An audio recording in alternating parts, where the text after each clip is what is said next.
Hello Sagittarius, and welcome to my channel Spiritual Nomad. I'm joining you today from the south of France, and I'm bringing you your reading for the first week in June.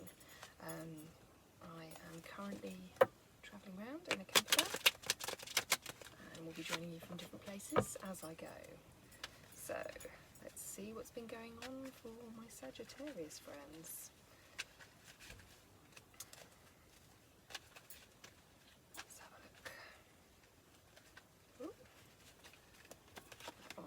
Jump free.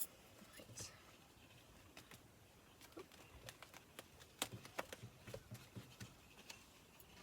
Let's see. Okay. So, sorry, I've got some light on the table there that I can't get rid of.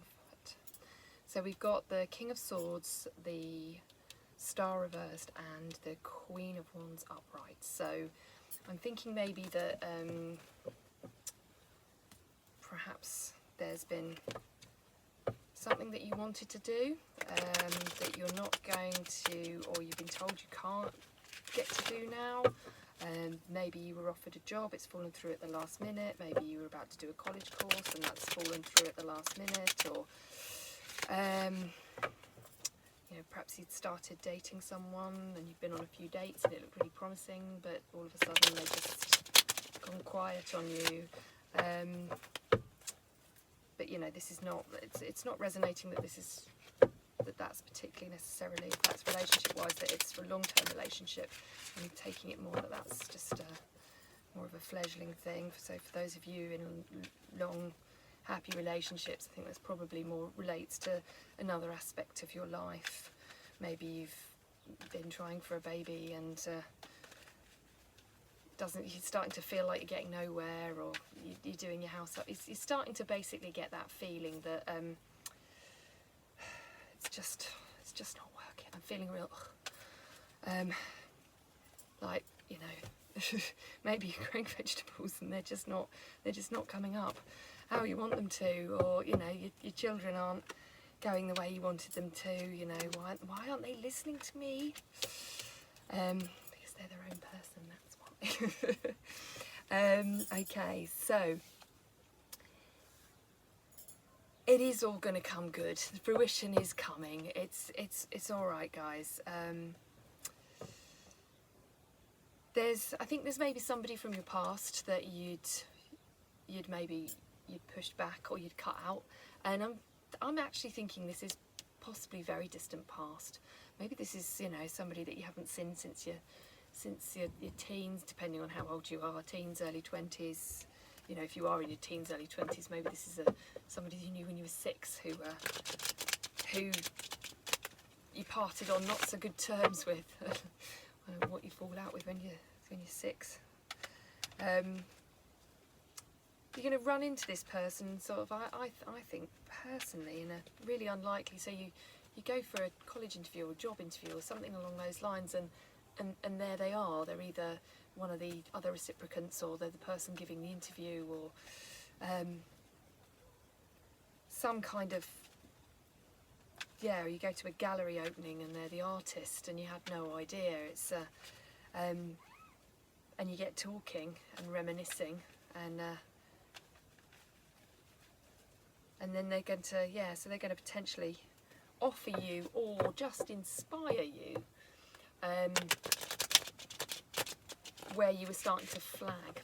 So it's not necessarily that things were going particularly wrong. It was just sometimes it's, you know, when you work really, really hard at stuff, you sit back and you get to a moment of just like, oh, for goodness sake, why is it going so slow, or why doesn't it, you know, why is it working, or why am I always thought with all these problems, and yeah, this person's gonna come into your life. I mean, you may not have, maybe they remind you of somebody from your childhood, or somebody, a family member that you haven't seen in a long time, or maybe they've passed away, and they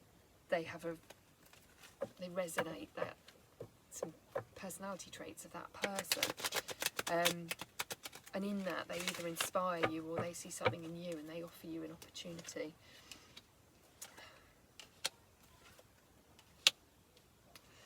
Yeah, and it's this opportunity is going to bring an end to your anxiety. You might have been really anxious about money. You might have been playing it really quite close to the wire. Maybe if this is a creative endeavour that you've been on, if you've been renovating a house or something like that, or decided to follow your heart as an artist, you might have reached a point where I need this to actually bring some money in now. I'm going to struggle to keep going. And this has been really, like, making you not, if you've not been suffering with insomnia, it's at the very least been making you sort of toss and turn and not get such a good night's sleep. But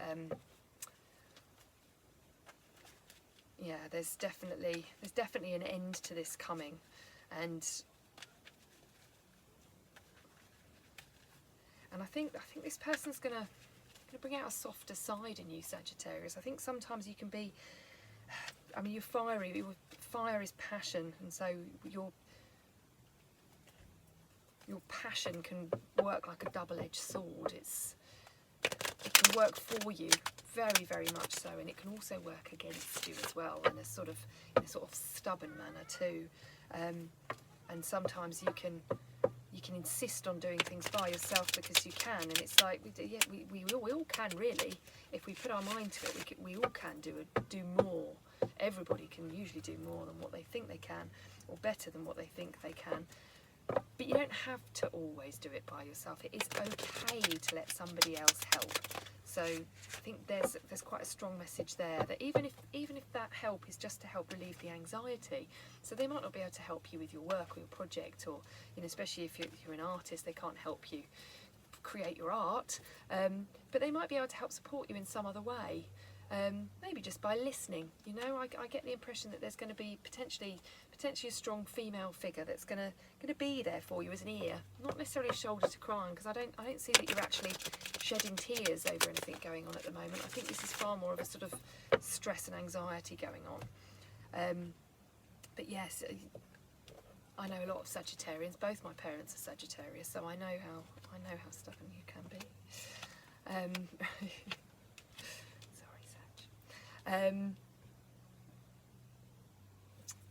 Okay.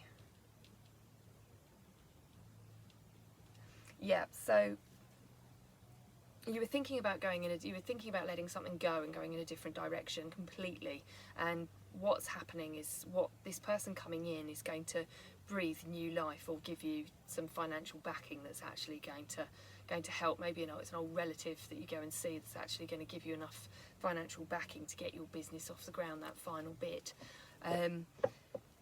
And so there was a different direction you were going to go in, and maybe this reverts back to the beginning as well. Perhaps there was something else you were going to do that's fallen through, and you're going to not do that anymore. You're going to actually actively make a choice not to do that, but for the right reasons.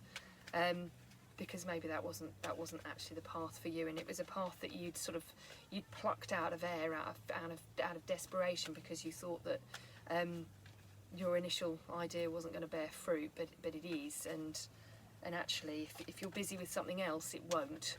So sometimes something that might seem like a loss or a rejection or something like that can actually be a real blessing, because maybe you were about to get somewhere else.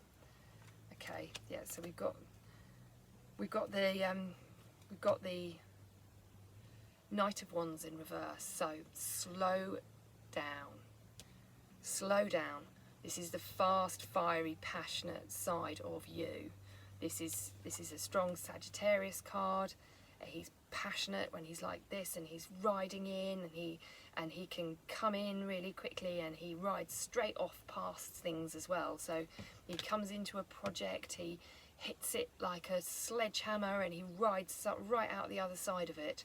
So comes in, puts things right, gives them waves his magic wand everywhere, and then just rides off and doesn't stick with it, rides on to the next project, where he just rides off, or on to the next relationship. So if this is romantic for you, stick with it. Maybe you've kept bouncing from one thing to another. If this is just hobbies, maybe you're bouncing from one hobby to another. Stick with the hobby that you're doing. Stick with the person that you're with. Stick with the project that you're doing. stick with the new job or the job that you've been doing for a while. Sorry,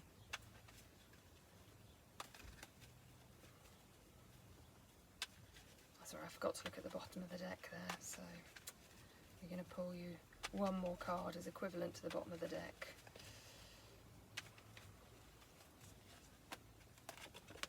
Rest. Four of Swords, so rest. I think that's a really important one for Sagittarius as well. I think you can really often be doing so many projects and out there helping everybody do their projects, and you're so interested by what people are doing and their creativity that you find it really quite difficult not to get involved, because you see ways in which you can help people. Oh yeah, that's a wonderful idea, and if you just did it like this or like this would be brilliant, and before you know it, you've got the yogurt pots out, the sticky back plastic and the lolly sticks, and you've built it for them.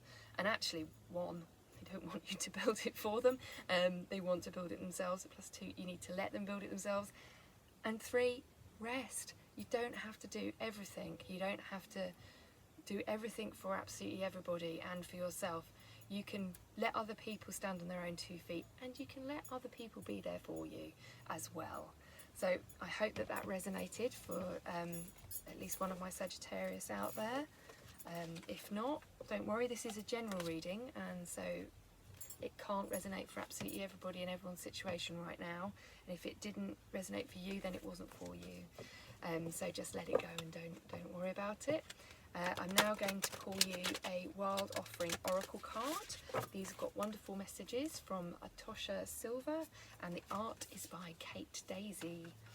And I hope that I'm saying all of those names correctly. And we've got one fall out. So I'm going to go with that one. And I'm just going to show you the wonderful illustration of the lovely Ganesh on the back there. And your message today is independence. The more you learn to feed yourself on the inside and care for the inner child, the more freestanding you become.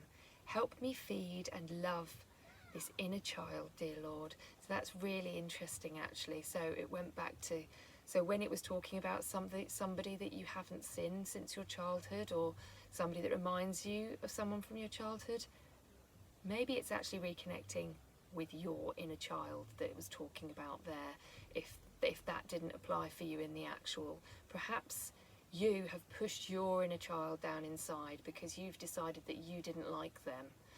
In order to love ourselves now, we have to love the people and person that we were in our past. We have to love that child. Even if you think that that child was shy and, you know, perhaps they weren't an empowered child, perhaps you don't resonate with them anymore, but actually to truly resonate with yourself now, you need to go back and you need to embrace that child that you were and pull them inside your heart and keep them warm and safe in there. I hope this has been a good reading for somebody out there. This has been the Spiritual Nomad channel. If you've enjoyed your reading, if you'd like to like and subscribe below, and also if you'd like to donate, that would be wonderful. If not, don't worry about it, and I hope to see you again here on the Spiritual Nomad channel. Goodbye, see you later.